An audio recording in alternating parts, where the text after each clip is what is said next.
வேதம் கேட்போம். ஆதியாகமம் 34ஆம் அதிகாரம். லேயாள் யாக்கோபுக்கு பெற்ற குமாரத்தியாகிய தீனாள் தேசத்து பெண்களை பார்க்க புறப்பட்டாள். அவளை ஏவியனான ஏமோரின் குமாரனும் அத்தேசத்தின் பிரபுவுமாகிய சீகேம் என்பவன் கண்டு அவளை கொண்டு போய் அவளோடே சயனித்து அவளை தீட்டுப்படுத்தினான். அவனுடைய மனம் யாக்கோபின் குமாரத்தியாகிய தீனாள் மேல் பற்றுதலா இருந்தது. அவன் அந்த பெண்ணை நேசித்து அந்த பெண்ணின் மனதுக்கு இன்பமாய் பேசினான். சீகேம் தன் தகப்பனாகிய ஏமோரை நோக்கி, இந்த பெண்ணை எனக்கு கொள்ள வேண்டும் என்று சொன்னான்.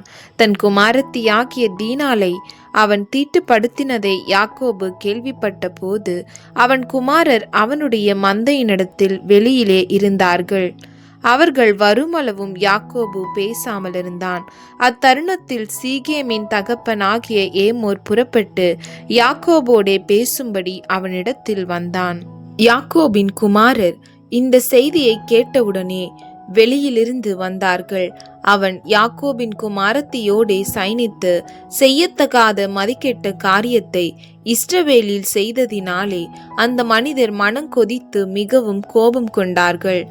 ஏமோர் அவர்களோடே பேசி, என் குமாரனாகிய சீகேமின் மனது உங்கள் குமாரத்தின் மேல் பற்றுதலா இருக்கிறது. அவளை அவனுக்கு மனைவியாக கொடுங்கள். நீங்கள் எங்களோடே சம்பந்தம் கலந்து உங்கள் குமாரத்திகளை எங்களுக்கு கொடுத்து எங்கள் குமாரத்திகளை உங்களுக்கு கொண்டு எங்களோடே வாசம் பண்ணுங்கள். தேசம் உங்கள் முன்பாக இருக்கிறது. இதிலே குடியிருந்து வியாபாரம் பண்ணி பொருள் சம்பாதித்து அதை கையாண்டு கொண்டிருங்கள் என்றான். சீகேமும் அவள் தகப்பனையும் அவள் சகோதரையும் நோக்கி, உங்கள் கண்களில் எனக்கு தயவு கிடைக்க வேண்டும். நீங்கள் என்னிடத்தில் எதை கேட்டாலும் தருகிறேன். பரிசமும் வெகுமதியும் நீங்கள் எவ்வளவு கேட்டாலும் உங்கள் சொற்படி தருகிறேன். அந்த பெண்ணை மாத்திரம் எனக்கு மனைவியாக கொடுக்க வேண்டும் என்றான். அப்பொழுது யாக்கோபின் குமாரர் தங்கள் சகோதரியாகிய தீனாளை சீகேம் என்பவன் தீட்டுப்படுத்தினபடியால் அவனுக்கும் அவன் தகப்பனாகிய ஏமோருக்கும் வஞ்சகமான மறுமொழியாக, விருத்த சேதனம் இல்லாத புருஷனுக்கு நாங்கள் எங்கள் சகோதரியை கொடுக்கலாகாது. அது எங்களுக்கு நிந்தையாயிருக்கும்.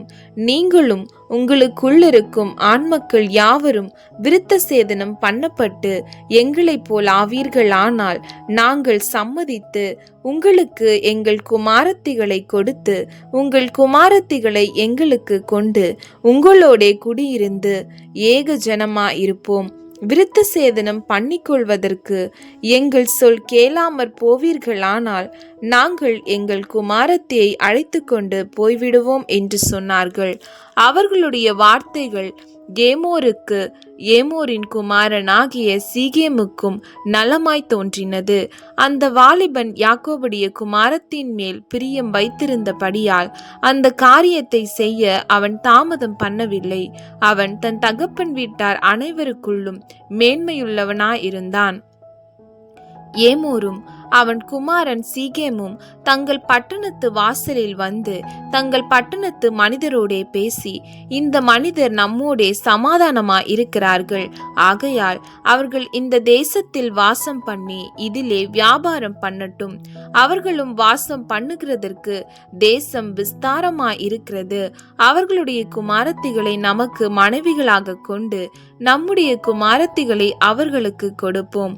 அந்த மனிதர் விருத்த சேதனம் பண்ணப்பட்டவர்களா இருக்கிறது போல நம்மிலுள்ள ஆண்மக்கள் யாவரும் விருத்த சேதனம் பண்ணப்பட்டால் அவர்கள் ஏக ஜனமாக நம்மோடே வாசம் பண்ண சம்மதிப்பார்கள். அவர்களுடைய ஆடு மாடுகள் ஆஸ்திகள் மிருக ஜீவன்கள் எல்லாம் நம்மை சேரும் அல்லவா? அவர்களுக்கு சம்மதிப்போமானால் அவர்கள் நம்முடனே வாசம் பண்ணுவார்கள் என்று சொன்னார்கள். அப்பொழுது ஏமோரின் பட்டணத்து வாசலில் புறப்பட்டு வரும் அனைவரும் அவன் சொல்லையும் அவன் குமாரனாகிய சீகேமின் சொல்லையும் கேட்டு அவனுடைய பட்டணத்து வாசலில் புறப்பட்டு வரும் ஆண்மக்கள் யாவரும் விருத்த சேதனம் பண்ணப்பட்டார்கள். 3ஆம் நாளில் அவர்களுக்கு நோவெடுத்து கொண்டபோது யாக்கோபின் குமாரரும் தீனாளின் சகோதரனுமான சிமியோன் லேவி என்னும் இவ்விரண்டு பேரும் தன் தன் பட்டயத்தை எடுத்துக்கொண்டு துணீகரமாய் பட்டணத்தின் மேல் பாய்ந்து ஆண்மக்கள் யாவரையும் கொன்று போட்டார்கள். ஏமோரையும் அவன் குமாரன் சீகேமையும் பட்டய கருக்காலே கொன்று சீகேமின் வீட்டிலிருந்த தீனாலை அழைத்து கொண்டு போய்விட்டார்கள். மேலும் யாக்கோபின் குமாரர் வெட்டுண்டவர்களிடத்தில் வந்து தங்கள் சகோதரியை அவர்கள் தீட்டுப்படுத்தினதற்காக பட்டணத்தை கொள்ளையிட்டு அவர்களுடைய ஆடு மாடுகளையும் கழுதைகளையும் பட்டணத்திலும் வயல்வெளியிலும் இருந்தவைகள் யாவையும் அவர்களுடைய எல்லா தட்டு முட்டுகளையும் எடுத்துக்கொண்டு அவர்களுடைய எல்லா குழந்தைகளையும் ஸ்திரீகளையும் சிறைப்பிடித்து வீட்டிலிருந்த எல்லாவற்றையும் கொள்ளையிட்டார்கள். அப்பொழுது யாக்கோபு சிமியோனையும் லேவியையும் பார்த்து, இந்த தேசத்தில் குடியிருக்கிற கானானியரிடத்திலும் பெரிசியரிடத்திலும் என் வாசனையை நீங்கள் கெடுத்ததினாலே என்னை கலங்க பண்ணீர்கள்.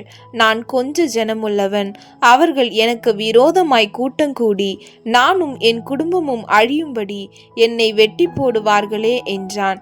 அதற்கு அவர்கள், என் சகோதரியை அவர்கள் ஒரு வேசியைப் போல நடத்தலாமோ என்றார்கள்.